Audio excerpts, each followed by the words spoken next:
Let's call her Jane, because I don't know her real name. And neither does Andy. He's been obsessed with her from the moment he laid eyes on her, when we found her body in the wall. It's not healthy at all. You might be thinking, oh sure, blame it all on the other woman. Your husband's a grown man and is just as much at fault as she. Typically, I'd agree with you. Typically, I'd say that I didn't want to be in a relationship with someone that isn't interested in me anyway. But I believe there is something very different with our current situation. I think my husband is in danger. She left him a note this morning, written on the back of a torn piece of the old wallpaper that plasters the walls of much of this house. I was with him when he found it amongst his supplies. He held it to his chest dreamily, refused to let me see it. If that wasn't bad enough, I eventually found where it came from. A patch of wallpaper was missing from the wall in the kitchen, 10 feet from the ground. I couldn't help but picture her scaling the wall, unnaturally. In my imagination and nightmares, that I've had more of recently by the way, she comes and goes from the attic and crawls along the walls, always faceless, nameless. Andy is an artist and I do freelance graphic design, so it was easy enough for us to pack up and move out here. He mainly paints landscapes, but will include people when it feels right. He confided in me that he felt he was losing any talent he may have ever had. Maybe he didn't have any in the first place. Maybe he wasn't even an artist at all. He'd just gotten lucky that a few of his pieces were extremely popular, since some recent ones had been received with mediocre feedback. I thought his work was incredible, and told him so. I told him that's how it is sometimes, and I felt the same with my work on occasion, but make something you're happy with. Not everything will be perfect. Though it remained unspoken, we both thought he needed a change of scenery. When he did eventually, and nervously, ask me what I thought of moving out to the country, I quickly agreed.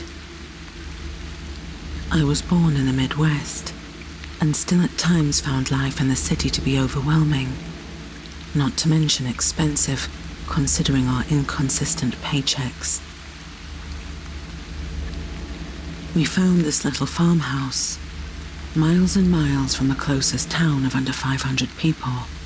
I think it had been owned by the city or bank, because we bought it sight unseen, other than one picture of the exterior on the website we found it on.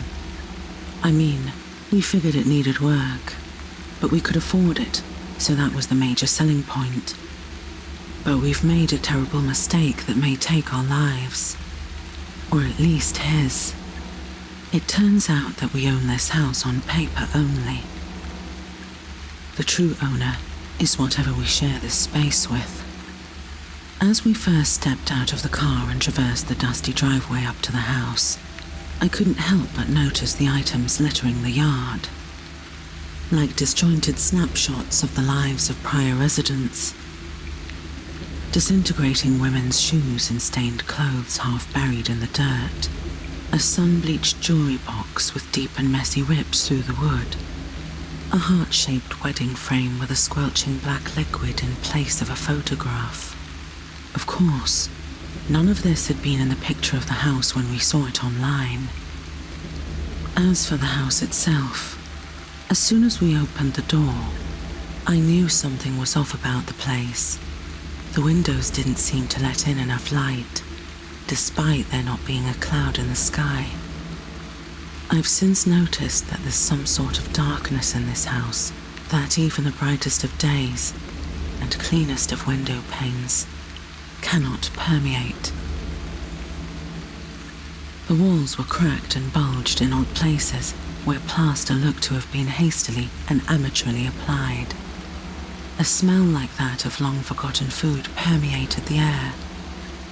Even after airing out the place, I still catch the occasional scent lingering throughout the house, in the air itself, and absorbed by the hardwood floor and cabinets.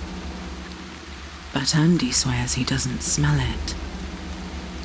There's an air of sadness and longing here that never seems to go away. There's also this odd-smelling, greasy-looking residue staining the area around the entrance to the attic that drips onto the floor. I don't know where it comes from, but no matter how often we try to clean it, there's always more of it. Typically, I like open floor plans, but for a reason I can't explain. The high ceilings and few walls here felt threatening, as if any opening in this space is an invitation for something to fill it. Sometimes I felt the presence of that something in the form of a choking heaviness in the room. Other times, as anger.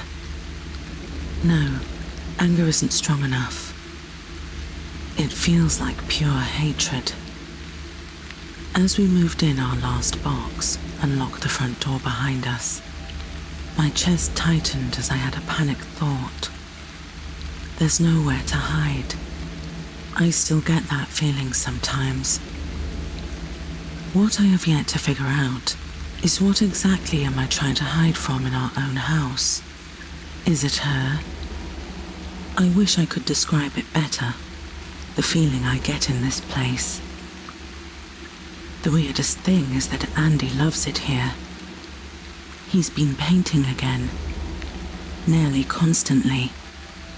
What worries me is that from the moment he met her, and since his visits to her in the attic, his art has become much darker. Before we moved here, he used to paint by the beach, but because it was hours away, he didn't get to go often. He'd instead paint from memory, or he'd paint us together based on our old vacation pictures. Even during our first few weeks here, he painted the landscape with the light-handed and airy style he was known for. After he met her, he still painted landscapes, but much darker. He'd painted the farmland you can see from outside our window, but the tall stalks of amaranth that he once painted as they swayed in the wind like ocean waves on the grain became a scorched and blackened field. The sky was a shade of red-orange, but in the way that indicated a long burning fire in the night, not a serene sunset. Instead of people, he painted long things with strange bodies and heads that rose above blackened stalks, twisted and curving in ways that no neck ever should. I'd gone into town a few times, but the people there were not friendly at all. Not at all like I remembered people in the place I'd grown up in. Although, to be fair, they were typically friendly until they found out where we lived. They weren't even rude. More so, the way they treated us reminded me of how my parents treated an injured bird I'd found as a child. They told me not to name it, not to get too attached, because they knew the poor thing wasn't going to make it, and didn't want me to get my heart broken. As bad as things are during the day, the nights are always worse. Not only is each night an ordeal inside the house, but outside as well. I don't go out if it means I'd be coming or going after the sun sets. One glance at the fuzzy nighttime footage of the thing that spends the daylight hours under the rusted Ford Bronco in the yard was enough to make me regret us ever installing that video doorbell.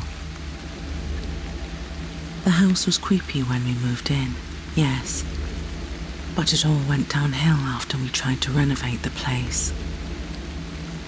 We'd started with removing the haphazard patches of plaster on the walls, so we could replace them with actual drywall, since those were the biggest eyesore. That's when we met Jane. As we had cut through the first lumpy and malformed portion, a long swathe of white blonde braided human hair, tied up in a green ribbon, spilled out.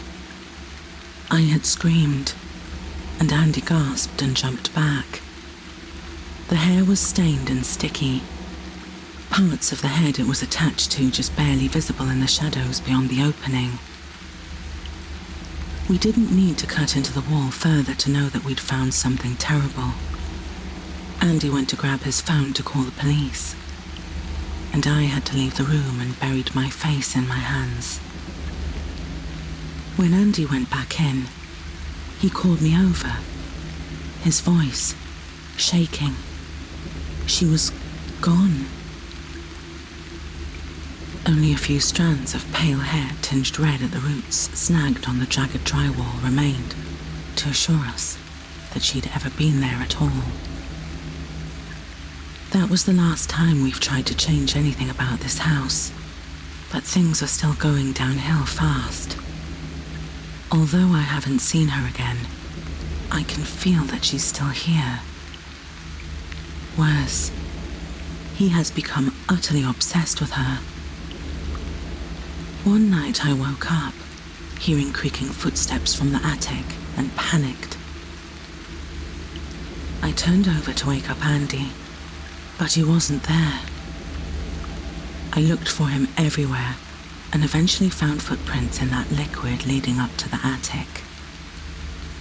I listened closely and could hear his voice. He was having a one-sided conversation and laughing. I had started to climb up the old wooden rungs myself, until I felt something up there hovering right by the pitch-black entrance, almost as if it was daring me to come to it in the darkness.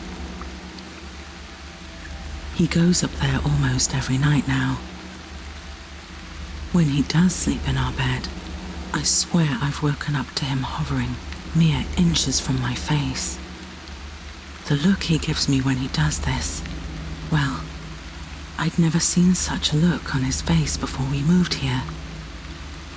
And maybe it's coincidental, but it looks like he's aged a decade or even two in the past few months. He doesn't leave the house at all, and barely eats. On top of all of that, his paintings are getting worse. They aren't even coherent anymore, just dark paint smeared across the canvas, with no apparent method to his madness. He's also become quiet and withdrawn. He still talks, just not to me. I hear his voice echoing from the attic at night, and sometimes, when he thinks I can't hear, I'll catch him talking to the walls themselves during the day. I know he's talking to her, because he uses the same loving tone that he used to use with me. Some of my things have disappeared too. The other day I found some jewelry Andy had given me years ago, glinting in the sun, carelessly tossed outside as if its very presence in the house was deeply offensive. Yesterday, he painted over what had been his favorite painting of us on vacation, that we'd had above the fireplace since we moved in. Muddy reds and black had been applied madly across the once beautiful landscape, covering us and the tall redwoods in incoherent smears. He then hung it back up as if it was perfectly normal, and without as much as a comment, although he did have an odd smile on his face. I don't know what she is, or what's gotten into him, but I'm worried about him. Each day he seems to get worse, and I've noticed he's started wearing a tattered and stained green ribbon tied around his wrist. How do I get him to stop seeing her?